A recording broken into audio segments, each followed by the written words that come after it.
Gusto mo bang gumawa ng leche flan pero wala kang steamer at wala ka ring oven? So, ang recipe na to ay para sa'yo. No need na kasi tayong mag-steam dito or mag-bake. At tinikman ko ang aking output, napaka-smooth pa rin at napaka-creamy. So, madali lang itong gawin. Ito ang kanyang mga sangkap. Meron tayo ditong 8 pieces na egg yolks. So, 8 pieces ito lahat ha, nabasag lang yung isa. Then, meron tayo ditong cream densada. Angel cream densada yung gamit ko at isang can na condensed milk. Jersey yung brand ng ating condensed milk. Lahat ng brands na yan ay hindi sponsor. At naglagay ako dyan ng 1 pinch of salt at itong vanilla. Always present pa rin yung ating pinch of salt at vanilla.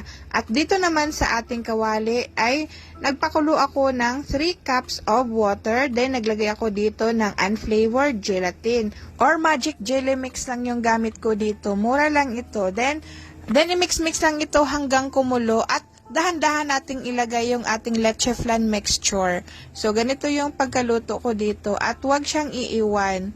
So, mix-mix lang hanggang sa maging malapot na siya. At makita nyo ang kanyang consistency sa pag-mix nyo dyan. So, mix-mix lang hanggang sa lumapot na. Then, ilagay na natin sa ating molder, sa ating llanera. So, diba, madali lang siyang gawin at no need na tayong mag-steam dito. Kasi yung ating jelly mix, yun yung makatulong na tumigas yung ating leche flan. So, bali, jelly flan yung tawag dito.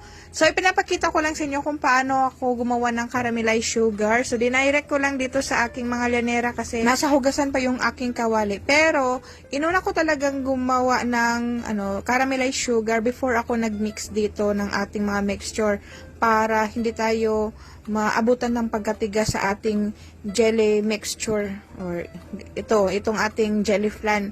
At pinutok-putok ko lang yung ating mga bubbles para hindi siya pangit tingnan kapag tinaob na natin para smooth pa rin siya tingnan at napakaganda niyang tingnan at makinis. So, ayan. So, isa ito sa mga display ko dun sa bazaar. Itong aking jelly flan. Masarap ito at hindi siya masyadong matamis. Kaysa yung leche flan talaga na pure na leche flan. Ano bang tawag dyan? So, para mas nakakatakam pa siyang tingnan at napakayami pa niyang tingnan at syempre, napakayami pa niyang tikman, lagyan natin siya ng cheese. So, optional lang yung paglagay ng cheese. Depende na sa inyo kung anong gusto niyo. So, at hindi ko natiis at tinikman ko yung isa. Bali, 5 lahat yung nagawa ko. So, 4 na lang yung bininta ko kasi kinain namin yung isa. Syempre naman, naputibahin anino para makatilaw po sa atong product. So, maana niyang ihang lasa. Lami siya at dili po siya tamis. Kanang dili kay hilig kayog tamis. So, maana niyang ako mga display dito sa akong bazaar. So, ako ni siyang gipangbutangan ng mga label para dili na mangutan ang customer para diretso na siya palit o dili na siya magpangutan kung pilay presyo.